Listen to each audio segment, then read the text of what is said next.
सिद्धसाहुरं नमो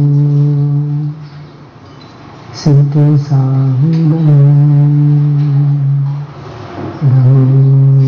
नमो सिद्धसाहुरं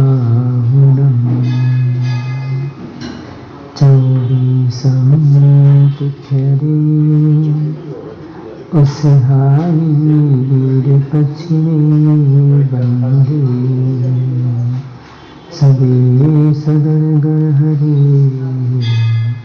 सिद्धि से नमन सामी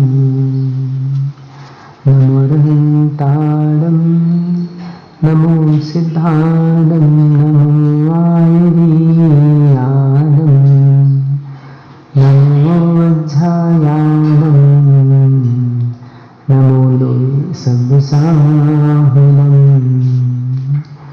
अंततीत सिद्ध परमेश्वरी भगवान की वर्तमान शासन नायक वर्धमान स्वामी की 1008 वंदनाएं भगवान श्री आदिनाथ पार्श्वनाथ स्वामी की परम पूजनीय आचार्य भगवान 108 गुणबद्ध स्वामी की परम पूजनीय दीक्षा शिक्षा प्रदाता आचार्य विशुद्ध सागर जी महाराज की सिद्धांत शास्त्र की परम पूज्य 108 आस्तिक सागर जी महाराज की जय की जय। बंधु,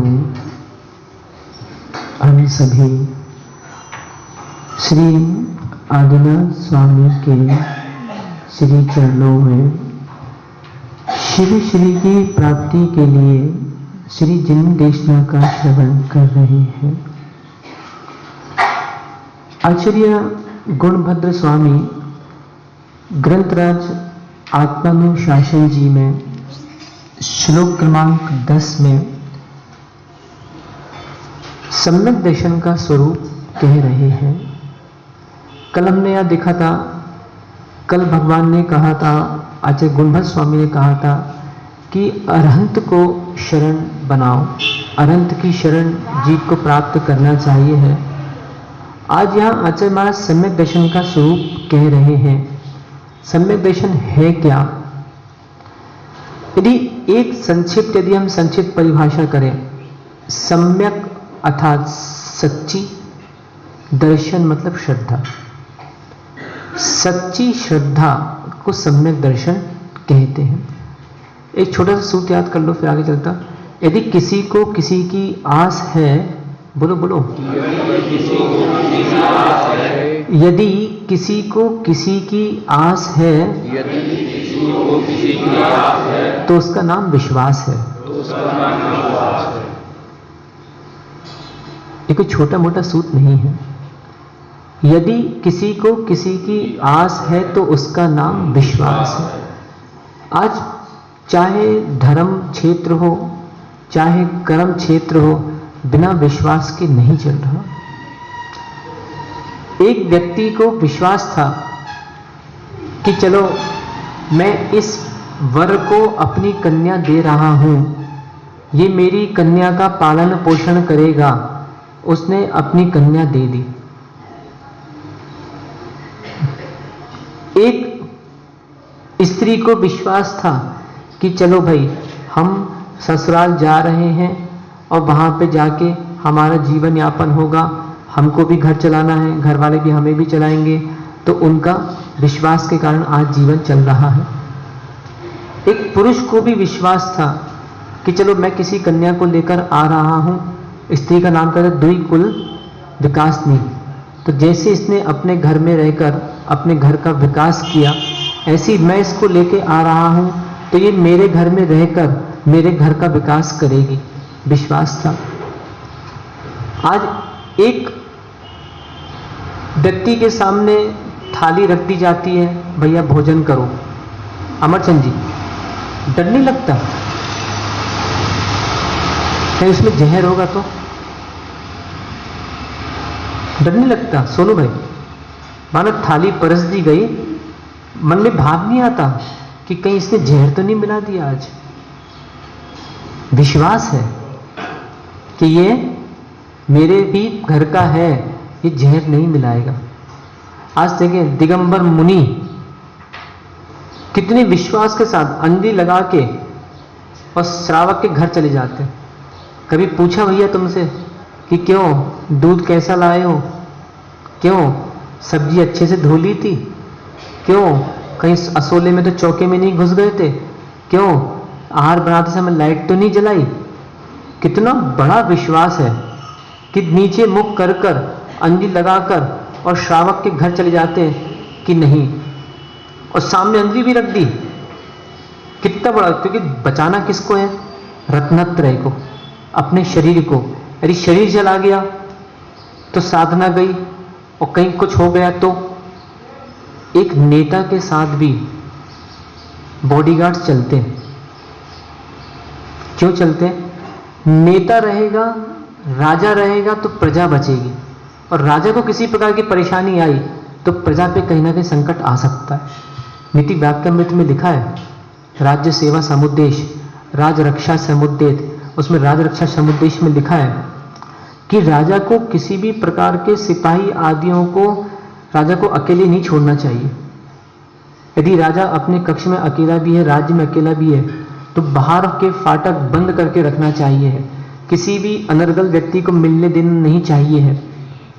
राजा का भोजन भी पहले देखा जाता है। अगर देखना बड़े बड़े नेताओं भी जहाँ जाते हैं ना, उनको ऐसी भोजन नहीं दिया जाता, पहले वो भोजन चखा जाता है, देखा जाता है कि कई लोगों ने जहर तो नहीं मिला दिया। माना अपना भारत के प्रधानमंत्री विदेश चले गए, अब विदेश गए, मान लो कौन बैरी निकल जाए कोई भरोसा नहीं है। मान लो वो विदेश गए और उनको बोला कि आप आइए हमारे यहाँ भोजन करें, कोई जहर मिला दे तो हमारे देश का राजा मर जाएगा। तो ये पूरी पूरी सुरक्षा। तो इसलिए यदि किसी को किसी की आस है तो उसका नाम विश्वास है। साधु भी बिल्कुल श्रावक के ऊपर पूर्ण विश्वास करके कि ये हमारी निर्दोष चर्या का पालन कराएंगे। क्योंकि देखें आज साधु का पहले कोई उपकारक हैं सबसे बड़े, तो वो उनके गुरु।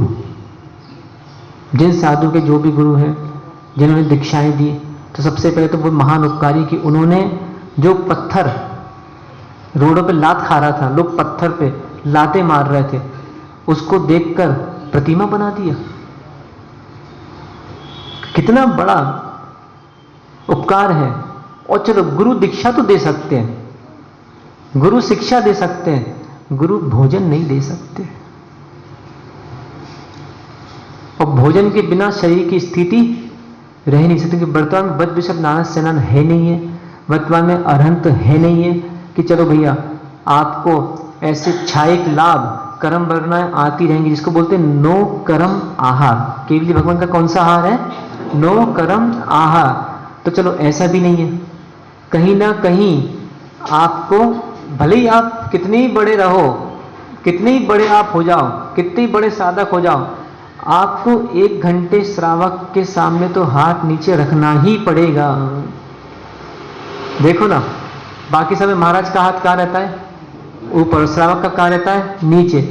आहार के समय साधु लेने वाला हमेशा छोटा ही होता है। आप लेने गए, नीचे रखो, डैडी का हाथ ऊपर है, आपका हाथ नीचे है, क्योंकि ले रहे हैं और देने वाला दे रहा है। तो कितना बड़ा विश्वास। आज देखो इधर सिंघई मंदिर दमोह में आए, वहां कमरे में रुक गए, कितना बड़ा विश्वास कि चलो कोई बम नहीं पटकेगा, रुक जाओ। और श्रावक भी आए, श्रावकों ने भी कहा कि चलो महाराज जी आपके लिए हम ये माइक लगा दिया है, अब आप हमको दक्षिणा दीजिए। अतः श्रावक का भी साधु के ऊपर कितना बड़ा विश्वास कि महाराज जी हमको यहाँ वहाँ की बातें नहीं बताएंगे, महाराज जी हमको पाप वाली क्रियाओं की चर्चाएं नहीं बताएंगे, महाराज जी हमको कषाय की चर्चाएं नहीं बताएंगे, महाराज जी हमेशा हमको समता भाव की और आगम की चर्चाएं बताएंगे। क्योंकि देखें श्रोता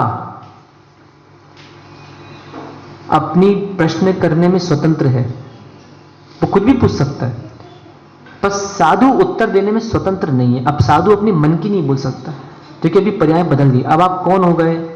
अब आप हो गए अरहंत के अनुयायी, अरहंत के लघु नंदन। क्षुल्लक कहलाते हैं मुनि के लघु नंदन और साधु कहलाते हैं अरहंत के लघु नंदन। अब आप हो गए अरहंत के लघु नंदन। अब आपके मुख से वो निकलेगा जो अरहंत का है। अब आपके शरीर से वो क्रिया होगी जो अरहंत की है। अब आपकी चर्या में, आपके आचरण में वो क्रिया होगी जो अरहंत ने पालन की है। घर की भाषा, घर की चर्या, घर का मन अब यहां नहीं चलेगा। तो एक श्रावक को भी कितना विश्वास है कि चलो आज हम ये महाराज को आहार देंगे, ये महाराज आहार लेंगे, चलो आहार लेके ये धर्म की प्रभावना करेंगे। भाई कोई साधु बन गए, ये कोई आसमान से टपके नहीं है तो समाज के ही बेटे, कहीं से रिश्तेदारी, कहीं से रिश्तेदारी, आपके ही है सब लोग रिश्तेदार। साधु बन गए, आज साधु बन के धर्म प्रभाव में कर रहे हैं, तो कितना बड़ा विश्वास। इसको बोलते हैं परस्परो ग्रहो जीवाना। एक व्यक्ति दुकान जाता है, पत्नी उसको रोकती नहीं है, क्योंकि पत्नी को विश्वास है कि ये जा रहे हैं और रात को वापस आएंगे। एक महिला बाहर कहीं खरीदी करने या किसी चीज में जाती है या फिर कहीं मायके भी जाती है, तो उसको पति क्यों भेजता है मायके? उसको विश्वास है कि मैं इसको राखी पे भेज रहा हूं, दिवाली पे भेज रहा हूं, तो विश्वास है कि ये कुछ दिनों में वापस आ जाएंगे।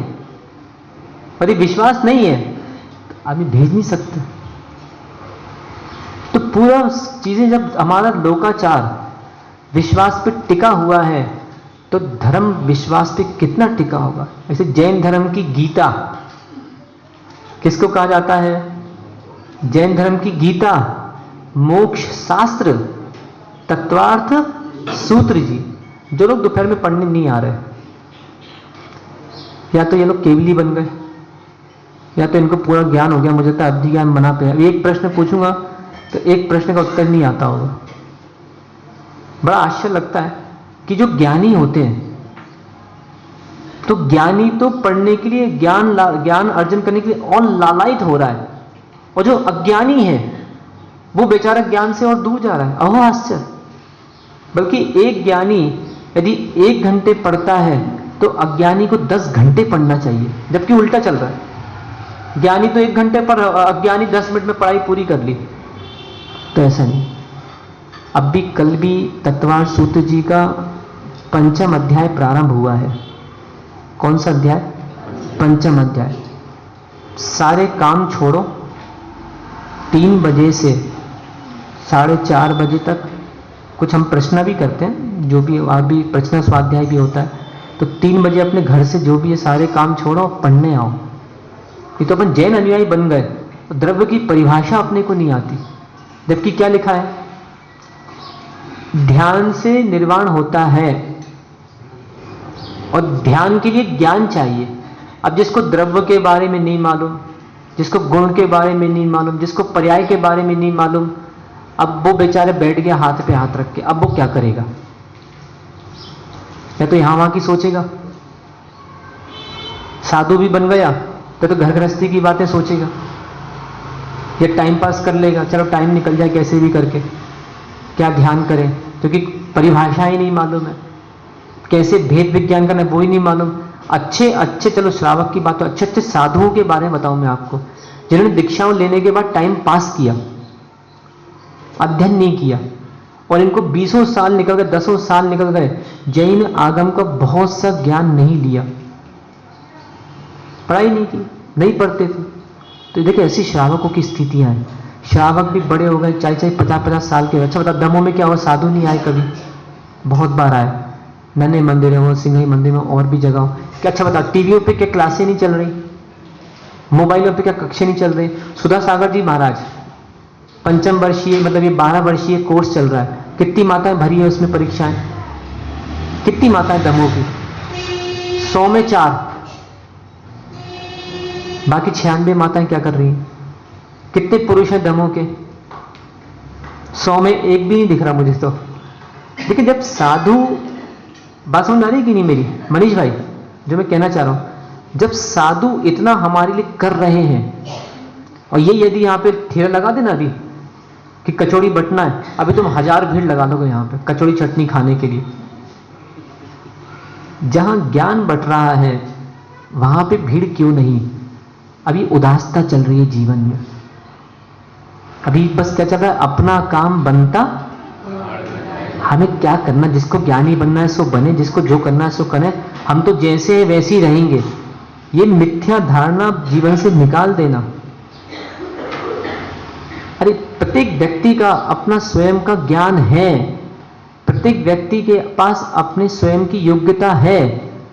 ये नहीं कि घर में भी रहता है, किसी का बच्चा फर्स्ट आ गया पड़ोसी का और अपना बच्चा प्रथम नहीं आया, उसने मेहनत नहीं की। इसमें ये सब बातें नहीं चलेगी कि अरे उसकी शक्ति नहीं थी, ये नहीं थी, वो नहीं थी। पुरुषार्थ प्रबल है, पुरुषार्थ से भाग्य बनता है। आपको एक छोटे से दृष्टांत दे रहा है। एक बार बीच में भी हम इसका दृष्टांत अभी दिया नहीं था, पुरुषार्थ और भाग्य में झगड़ा हो गया, वहां ऊपर बताया था एक बार दृष्टांत।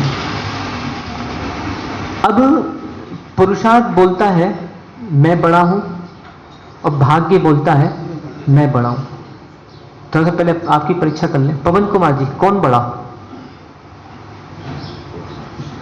जल्दी बोलते जाओ, विषय बहुत बड़ा है। गाथा लिखी पूरी, बहुत अच्छी अद्भुत गाथा है। सम्यक्त की पूरी, सम्यक दर्शन का स्वरूप, सम्यक के 10 भेद होते हैं, मालूम है आप लोगों को? 10 भेद होते हैं सम्यक्त के। अभी हमको पता ही नहीं है सम्यक के 10 भेद कौन से। पूरा स्वरूप लिखा है, बहुत अच्छा ग्रंथ है, कोई बात नहीं। हाँ, पुरुषार्थ बड़ा, ऊपर से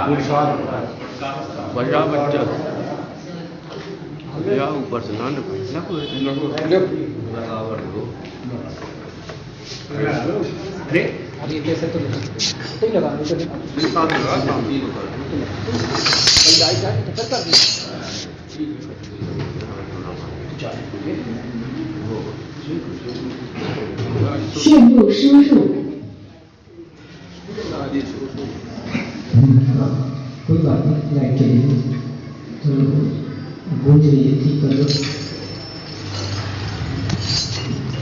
पुरुषार्थ बड़ा कि भाग्य बड़ा?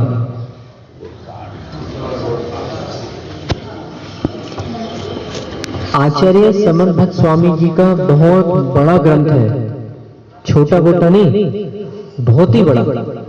लालायित हो, ज्ञानियों के सामने हाथ जोड़ो, उनसे प्रार्थना करो कि भगवान हम बड़े अज्ञानी हैं, मूर्ख हैं, हमको ज्ञान दीजिए, आगम में क्या लिखा है, कैसे कैसे पालन करना है, क्या करना है। देखना कभी कभी ऐसा होता है, बहुत से धनवान बहुत सरलता का जीवन जी रहे हैं, जिनके पास खूब धन है, सब कुछ है, फिर भी अपना संचित का जीवन, थोड़ा बहुत भोजन पानी करना, अधिक आडंबर नहीं करना। और बहुत से मध्यम वर्गीय था जिनके पास पैसा कम है, वे अकड़ का जीवन जी रहे, अभिमान का जीवन जी रहे। तो ऐसा नहीं है, हमारे पास कुछ नहीं है। अभी कली तत्वाशोध का विषय चल रहा था, नम्र वृत्ति। उच्च बोध का कारण क्या है? जो आपसे गुणों में बड़े हैं, चाहे ठीक है धन में भी बड़े हो या जो भी हो, ज्ञान में भी बड़े हो, गुणों में बड़े हैं, उनके प्रति आपको नम्र रहना है, उनके प्रति आपको अभिमान नहीं करना है। अभिमान करोगे तो अनुत्सेक, अर्थात मद करना, मद नहीं करना अनुत्सेक, अर्थात उच्च गोत्र का कारण। और एक जीव यदि अभिमान करता है नीच गोत्र का कारण, तो इसलिए ज्ञान का प्रकाश होता रहे। पुरुषार्थ और भाग्य में कौन बड़ा? तो देखिए दोनों की सत्ता है। साथ आपनी मानसा जी ग्रंथ में कुछ लोगों ने दैव दैव दैव दैव माना। दैव मतलब भाग्य और पौरुष मतलब पुरुषार्थ। तो दैवैकांत, पौरुषेकांत। एक गाथा भी इसमें आई है, अबुद्धि पूर्वपेक्षा मिष्टनिष्टम सब देवता, बुद्धि पूर्वपेक्षा मिष्टनिष्टम सब पौरुषार्थ। अर्थात अबुद्धि पूर्वक जो हमारे जीवन में इष्ट अनिष्ट घटित होता है, अबुद्धि पूर्वपेक्षा मिष्टनिष्टम सब देवता, ये भाग्य है। और बुद्धिपूर्वक जो हमारे अंदर में ईष्ट अनिष्ट घटित होता है, इसको बोलते हैं पुरुषार्थ। तो एक बार क्या हुआ, पुरुषार्थ और भाग्य में झगड़ा हो गया दम से, कौन बड़ा? पुरुषार्थ कहता है मैं बड़ा हूं, भाग्य कहता है मैं बड़ा हूं। चलो एक काम करो, अपन लोग इंद्र से इसका निर्णय लेने के लिए चलते हैं। पहुंचे इंद्र के पास। इंद्र सोचता है कि मैं भाग्य से इंद्र बन गया, फिर सोचता नहीं नहीं नहीं, मेरा भाग्य कैसे बना? मैं मुनि बना था, मैंने चर्या का पालन किया था, तो मैं जाके सौदामिंद्र पद को प्राप्त हुआ हूं, तो पुरुषार्थ बड़ा है। फिर बोलता भाग्य बड़ा है। अब उसको समझ में नहीं आया। उसने बोला भैया तुम लोग का झगड़ा मुझसे नहीं होगा, तुम लोग कैसे निर्णय करना, तुम लोग जाओ यहां से, मैं नहीं समझ सकता, मुझे समझ में नहीं आ रहा। तो पुरुषार्थ और भाग्य दोनों वहां से निकल जाते हैं। अब निकलते हैं तो रास्ते में एक बूढ़ा आदमी जंगल में बैठा हुआ था। तो भाग्य कहता है पुरुषार्थ से, देखा मैंने इसको ऐसा बना दिया। पुरुषार्थ कहता है भाग्य अभी तुम चिंता नहीं करो, 2 मिनट रुको।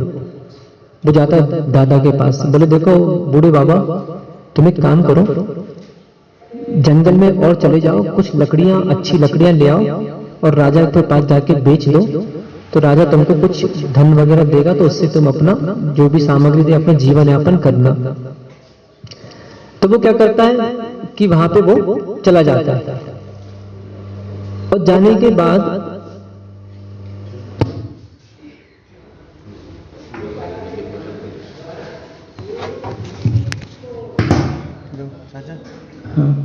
तो वो क्या करता है, वहां पे जाता है, लकड़ी काट के राजा को देता है, राजा उसको एक हार दे देता है और हार लाके वो घर में खूंटी पे टांग दिया।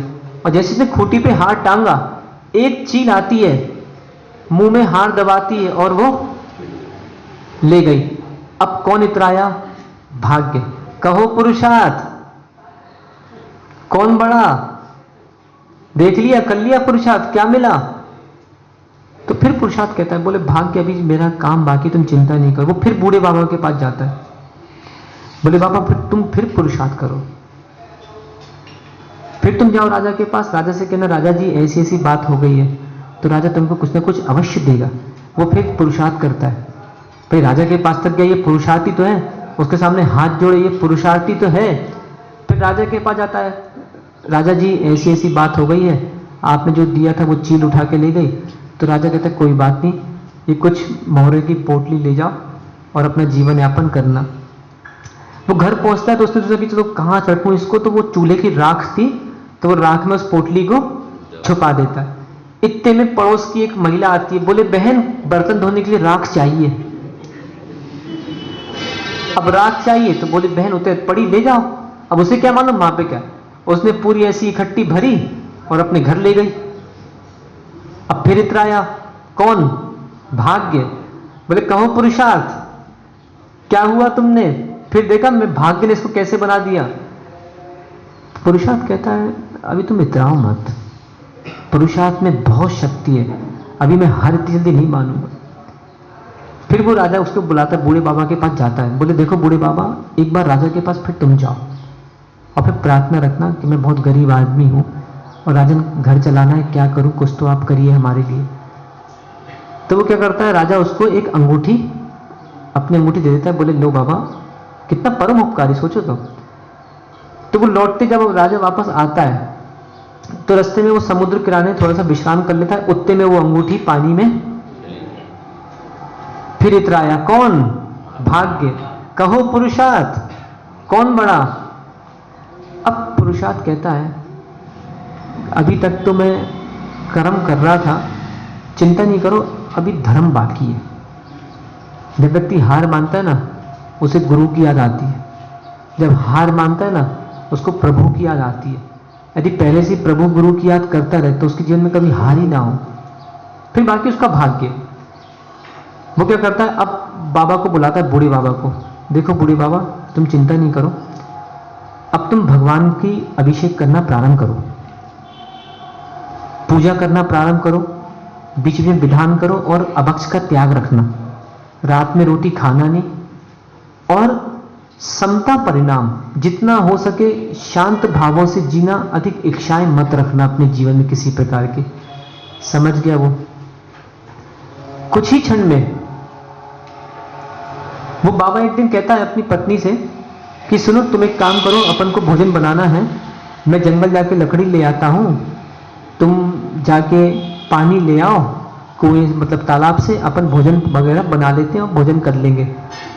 जब वो गया जंगल लकड़ी लेने, तो वहां पे देखा, ऊपर चढ़ा तो वो हार कहाँ लटका था, वही वाला हार उसको मिल गया। उसकी पत्नी गई पानी लेने, तो जैसे उसने पानी भरा तो वहां पे उसको वो अंगूठी मिल गई। और जब वो घर आए, अपनी बातें कर ही रहे थे कि बताओ अपन कैसे गरीब थे और ऐसा ना वैसा, वो कहाँ गई, तो पड़ोसन सुन रही थी, समझदार थी, लालची लोभी नहीं थी, उसके अंदर भी दया थी, सम्यक दृष्टि थी।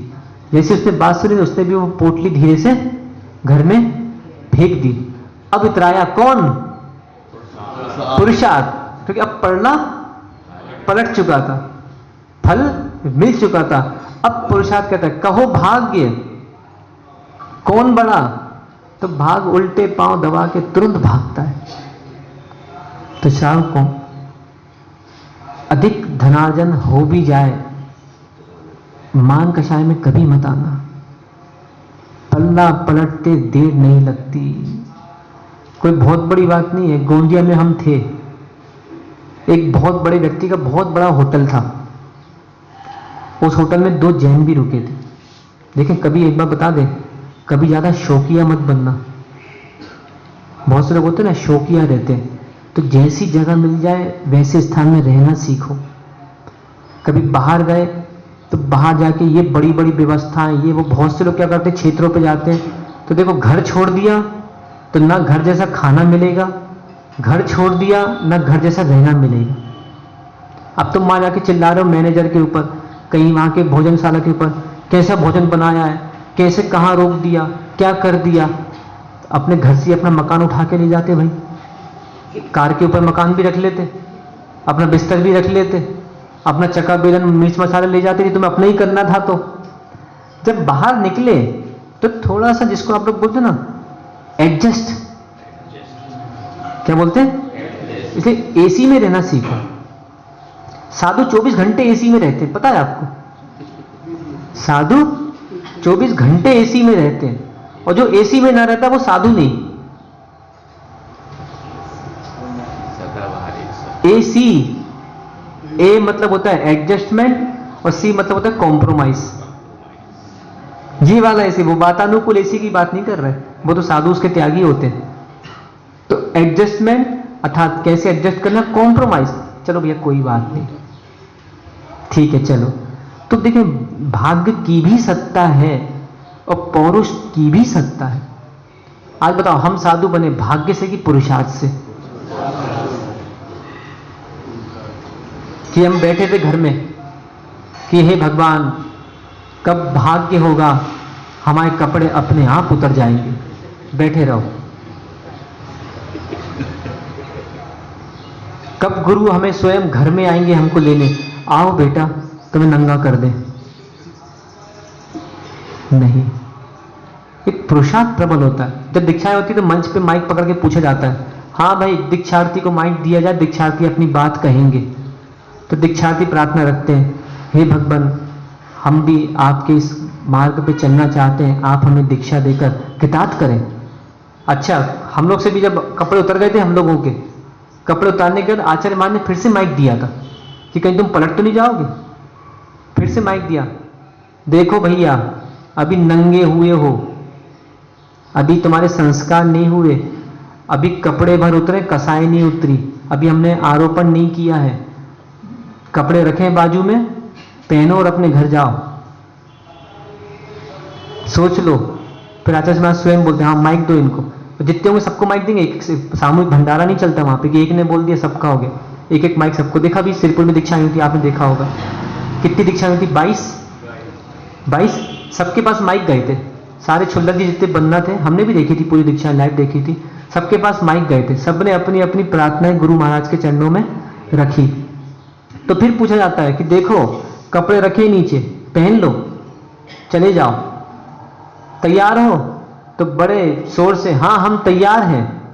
तो जब तैयार होते हैं, जब गुरु का शिष्य के प्रति विश्वास हो जाता है, गुरु सोचते हैं कि चलो ये इस हमारी परंपरा को, हमारे जैन धर्म को, हमारे जिन शासन को वृद्धिगंत करेगा, चलो इनको भी हम अपने परिवार में मिला लेते हैं। तो गुरु महाराज अपने आसन छोड़कर, दीक्षार्थी को नहीं बोलते ए चल इधर आ कि चल बैठ जा, नहीं, स्वयं अपना आसन छोड़कर और जाते हैं कि चलो भैया इनके संस्कार को तो ये आज हमारे दिन शासन को वृद्धिगत करेंगे। और वहां शिष्य को भी गुरु के प्रति विश्वास होता है कि चलो भैया हम जा रहे हैं, ये हमको दीक्षाएं देंगे, हमारा जीवन मुनि बन के आगे बढ़ेगा। तो इसमें क्या हुआ? पुरुषार्थ। क्या किया गया? पुरुषार्थ। आज जो भी समाधि करता है, भाग्य से समाधि नहीं होती, ध्यान रखना। वो समाधि, अभी हमारी समाधि चल रही दमोह सिंगई मंदिर में, पता है कि नहीं पता? अभी सिंगई मंदिर में समाधि चल रही है, 2 प्रतिमा से संलेखना व्रत प्रारंभ हो जाते हैं। समाधि है क्या? समाधि कहते किसको? मरना। क्या अंत समय में आप लेट जाओ, 50 साधु आपको घेर ले, करोड़ों की जनता आपको घेर ले, क्या इसका नाम समाधि है? नहीं। जीविए मरने लाहा लाहे, संजो विप जो गया, बंधुरे सुदुखदा दुखादो समदा सामायम नाम। जीवन में, मरण में, लाभ में, अलाभ में, संयोग में, वियोग में, बंधु में, शत्रु में समता रखना, इसका नाम सामायिक है, इसका नाम समधि है, इसका नाम संलेखना है। जिनको ज्यादा गुस्सा आती है या जिनकी चारों कषाय बहुत तीव्र है, और ये विचार बिल्कुल ना करें कि अंत समय में साधु मिल जाएंगे और हमारी समाधि हो जाएगी। पहले कषाय संलेखना का प्रयास करना पड़ेगा पूरा पूरा। सोचिए कितनी बड़ी बात, कितनी बड़ी बात। भगवती आराधना जी आदि ग्रंथों में लिखा है, क्योंकि आचार्य महाराज की समाधि नहीं होती, ध्यान रखना, आचार्य महाराज की समाधि नहीं होती। आचार्य महाराज को भी मुनि महाराज बनना पड़ता है, फिर समाधि होती है। पद, अपने पद से नीचे उतरना ही पड़ेगा। सिंहासन पे बैठने वाले की समाधि नहीं होती। फिर ये सोचो, अब ये मत सोचना फिर सिंहासन पे बैठना क्यों, नहीं, व्यवहारिक क्रिया चलाने के लिए, संघ चलाने के लिए, समाज को संबोधन देने के लिए, कहीं ना कहीं आपको, आज देखो भगवान महावीर का भी समूह शरण चलता था, उन्होंने पूरे देश में विहार किया, समूह शरण उनका पूरे देश में चला।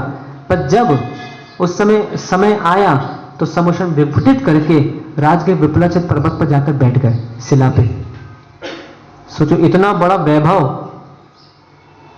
कुबेर पूरे आगे पीछे लगे, सोने के कमल, उस पर पैर नहीं रखते, पूरा चल रहा है 225 कमल, चारों दिशाओं में कमल ही कमल फैला दिए, भगवान का पूरा विहार चल रहा है, सोने का सिंहासन 4 अंगुल ऊपर बैठते हैं। सोचो इतने बड़े व्यक्ति, वही तो मैं कह रहा हूं, बड़े होने के बाद नम्रता आ जाना चाहिए। जब इतने बड़े पद पे होने के बाद सोने के सिंहासन पर मान नहीं कर रहे, और हम घरों में फॉर्म की गद्दियां बना ली, बाबू जैसे दुकानों में फॉर्म की गद्दियां बना दी, और हम बाबू जैसे बैठकर 4 चक्के में घूम रहे, और कितने मानी हो गए। विचारणीय विषय है कि बड़े पद पे आने के बाद नम्र वृत्ति कितनी बढ़ रही है, कितनी श्रेष्ठ हो रही है। तो सोचें कितना बड़ा विश्वास कि एक आचार्य, जो आचार्य ज्ञान सागर महाराज जी का उदाहरण अपने सबके समक्ष है। पूज्य आचार्य ज्ञान सागर महाराज जी ने जब आचार्य पद पे थे तो उनके पास कितने शिष्य थे, कौन बताएगा? उनके पास कितने शिष्य थे भैया, पता है? उनके कितने शिष्य होंगे उस समय? मुनि विद्यासागर जी महाराज, और कोई था? विवेक सागर महाराज, उस समय वहां वो थे। विवेक सागर आचार्य कल्प जो कहलाते हैं, जिनकी शिष्या आज वर्तमान में ज्ञानमती माता जी, विज्ञानमती माता जी शिष्या है उनकी, वो भी देखा जाए तो आज आचार्य आरिकाओं परंपरा में एक अद्भुत आरिका है वो विज्ञानमती माता जी। मतलब उनकी चर्या एक बहुत श्रेष्ठ, इतने समय दीक्षित होने के बाद बहुत श्रेष्ठ चर्या है, और उन्होंने जो समाज को दिया है, संस्कार मंजूषा, शील मंजूषा, एक छोटी पतली किताब छापी है, पलायन क्यों, वो लड़कियां भाग जाती हैं जो घरों से प्रेमी के चक्कर में, तो उनके लिए एक किताब छापी है, पलायन क्यों। एक और किताब छापी है, उसमें बहुत सारी चौके संबंधी और घर संबंधी क्रियाएं हैं। तो ये जो कुछ कुछ मुख्य मुख्य शास्त्र माता जी ने लिखे हैं, विज्ञानमती जी ने, जिसको चाहिए लाल घाटी भोपाल में मिलते हैं, फोन कर लेना, वहां से मंगा लेना। तो ये अद्भुत दिया है, देखो साधुओं ने समाजों को बहुत दिया है। तो यहां ये कह रहे हैं कि उस समय देखें आचार्य ज्ञान सागर महाराज जी को कितना बड़ा विश्वास था, सिंहासन से उतर गए और क्या कहा, हाथ जोड़ लिया। किसके? गुरु ने शिष्य के सामने। अब पलटी करो, क्या करना है भैया? अब पलटी करो, अब तुम गुरु हो और हम शिष्य हैं, अब तुम हमारी समाधि कराओ। लेने वाले को झुकना ही पड़ता है, कोई कितना ही बड़ा हो जाए, लेने वाले को झुकना ही पड़ता है। हम कभी ये नहीं सोचते। देखें आज ये ऊपर बैठ गए, एक तखत लगा दिया, एक पाटा लगा दिया, महाराज जी आप बैठो, अभी महावीर जयंती होगी वहां बैठो, सिंहासन लगा दोगे, मतलब आसन लगा दोगे, तखत लगा दोगे, पर हमको ये पता है कि महाराज 8:30 बजे आप ऊपर बैठ गए थे, चिंता नहीं करो, 9:30 बजे वापस नीचे उतरना है आपको। कल्लू मान कसा है, कांगई आपकी मान कसा है, वापस अभी सब एक से होंगे। अभी भले लग रहा है सुनील मेरे से नीचे है, अभी मैं नीचे उतरूंगा, सुनील और मेरे पाद एक से होंगे, कोई भेद नहीं है। ऐसा चिंतन यदि करते चलोगे तो आनंद आएगा। कपड़ों में राग है, इसलिए मैं मना कर रहा हूं महावीर जयंती में ये कुर्ते पजामा पहनना, ये जीन्स टॉप टी शर्ट क्या क्या पहनना, राग लगता है कि भाई साहब के कितने अच्छे हैं, भाई साहब की शर्ट। और कुछ ऐसे भी, अब मैं क्या कहूं, मूर्ख कहने में मुझे थोड़ा सा लज्जा आ रही है, महामूर्ख कह देता हूं, मूर्ख थोड़ा सा इनके लिए उपाधि कम लग रही है, थोड़ी छोटी उपाधि लग रही है, महामूर्ख की उपाधि अच्छी रहेगी। तो ऐसे कुछ महामूर्ख आते हैं, बताएंगे कल लाए भैया 1500 की, अब बेचारा जो 200 की पहना है उसको खिन्नता आती। एक छोटा सा दृष्टांत बता रहे हैं आपको, महामूर्खों के दृष्टांत। धर्म परीक्षा जी ग्रंथ में एक व्याख्या आई है, उसमें 4 मूर्खों की कथा है, कभी आपने नहीं सुनी तो हम बता देते। वो 4 मूर्ख थे और उनमें आपस में संगठन बैठ गया, उसमें आपस में प्रतियोगिता लगी, बोले वो एक बोलता है मैं सबसे बड़ा मूर्ख, दूसरा कहता है हम सबसे बड़े मूर्ख हैं, तीसरा कहता है तुम कहो हम सबसे बड़े मूर्ख हैं, चौथा ने कहा हम तो और ही बड़े हैं, चलो अपनी अपनी बात बताओ मूर्खता की, चल चालू करो। तो पहला बोलता है सुनो, मेरी 2 पत्नियां थी, ये धर्म परीक्षा ग्रंथ से बता रहा है आपको, मेरी 2 पत्नियां थी और रात को जब सोते थे तो मेरे 2 हाथ, एक हाथ पे एक पत्नी सिर रख के सोती थी, दूसरे हाथ पे दूसरी पत्नी सिर रख के सोती थी। अच्छा फिर क्या हुआ? बोले कुछ नहीं, एक दिन मैं लेटा था तो एक दीपक रखा था ऊपर, और वो दीपक, चूहा आया और वो दीपक मेरी आंखों में गिर गया, बाती उसकी, तो मेरी आंख जलती रही, और देखो फिर भी मैं नहीं हिला, मैंने अपनी दोनों पत्नी कहीं मेरी नाराज ना हो जाए, मैंने किसी से कुछ नहीं कहा, और देखो आंख फोड़ के काना बन के मैं आ गया, मुझसे बड़ा मूर्ख कोई होगा? दूसरा कहता है जी कौन सी मूर्खता है, हम अपनी मूर्खता बताते हैं, मेरी भी 2 पत्नी थी, उसने भी दे दी, मेरी भी 2 पत्नी थी, जब मैं नहाने जाता था तो एक पैर मेरा एक पत्नी धुलाती थी, दूसरा पैर मेरा दूसरी पत्नी धुलाती थी।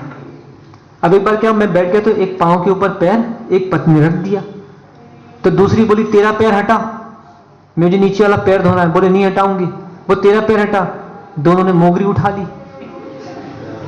अब लड़ाई शुरू हो गई दोनों के बीच में, और दोनों ने मुझे पैरों में मार मार के मेरे दोनों पैर तोड़ दिए, देखो मैं लंगड़ा होके आया हूं, अब मुझसे बड़ा कोई मूर्ख होगा? तीसरा बोला, अरे ये कोई मूर्खता तुम लोगों की? मैं अपनी मूर्खता बताता हूं। बोले एक बार मेरी और मेरी पत्नी में शर्त लग गई कि दोनों मौन रहेंगे, और जो सबसे पहले बोलेगा उसको 10 गुड़ के गुलगुले बना के खिलाना पड़ेंगे। तो हम दोनों ने सुबह से हमने क्या किया, मौन ले लिया। चलता है दिन भर, कोई कुछ नहीं बोल रहा। क्यों? क्योंकि क्या था, शर्त क्या लगी थी, 10 गुड़ के गुलगुले बना के खिलाना पड़ेंगे। हम दोनों मौन रहे। बोले रात को हम लोग लेट गए बिस्तर पे, हमारे घर चोर घुस गए। बोले चोर आ गए मेरे घर। फिर वो लड़कों पूछा उसके मूर्खों ने, फिर तूने क्या किया? कुछ नहीं, लेटा रहा मैं, क्योंकि शर्त लगी थी। तो बोले अच्छा फिर? बोले कुछ नहीं, चोरों ने अलमारी खोल रहे, पूरा सामान उठा लिया, नोट वोट उठा लिए, वो जाने लगे। बोले फिर तूने क्या किया? कुछ नहीं, शर्त लगी थी, मौन थे हम तो। फिर क्या किया? बोले वो मेरी पत्नी के पास आने लगे। फिर तुमने क्या किया? कुछ नहीं। बोले बाद में फिर मेरी जब पत्नी बोली, देख देख मुझे लूट रहे हैं ये लोग, पकड़ो इसको, तब भी मैं क्या बोला, देख देख तू हार गई, अब 10 के गुड़ के गुलगुले बना के खिला मुझको। तो बताओ, मेरी पत्नी लूट रही थी, मेरा घर लूट रहा था, अब मुझसे बड़ा कोई मूर्ख होगा? चौथा और महान, बोले मैं एक बार अपनी ससुराल गया। वो चौथा अपनी मूर्खता गिना रहा है। बोले मैं बस ससुराल गया तो कभी देखो दामाद लोग बहुत नाटकबाज होते हैं। ये क्या नाटक करेंगे, जैसे घर भी जाएंगे ना किसी के, तो सासू माँ माना टीका वीका भी करना, तो कभी घर में नहीं होता, 500 का नोट दे रहे हैं, उनने पकड़ लो एक हाथ से, हमें नहीं चाहने, हमें नहीं चाहने, हमें नहीं चाहने, और पकड़ा हुआ है हाथ में, ये माए चाह रही नहीं तो क्या तेरी, तूने पकड़ा कैसे जब तू नहीं चाहने? तो जैसे कभी नहीं होता घरों में, जैसे नाश्ता रख दिया तो नाश्ता रख देते हैं, बहन जी खा लीजिए, भैया खा लो, नहीं भूख नहीं है, भूख नहीं, बस आप लीजिए। और पता चला कि जब तक चाय बनने गई पूरी प्लेट साफ। अब तुझे भूख, तूने खाया कैसे? तो देखो सीधा खा लो, क्या को ड्रामा करते हो? तो कुछ नहीं, वो गया, बोले मैं पहुंचा तो मुझे सासू माँ ने पूछा, दामाद जी भूख लगी है? अच्छा, मुझे भूख तो लगी थी बहुत तेज, पर मैंने झूठी बोल दी, नहीं सासू माँ नहीं, कोई बात नहीं, आप परेशान मत हो, सब अच्छा चल रहा है, कोई भूख नहीं। तो बोले अच्छा। तो सासू माँ ने फिर भी सोचा कि वो तो पता ही थी उसको कि अब मैंने अपनी बेटी को दिया है, तो मैं जानता हूँ ससुरा कैसा नाटकबाजी है, तो बहुत बड़ा ड्रामा करता है।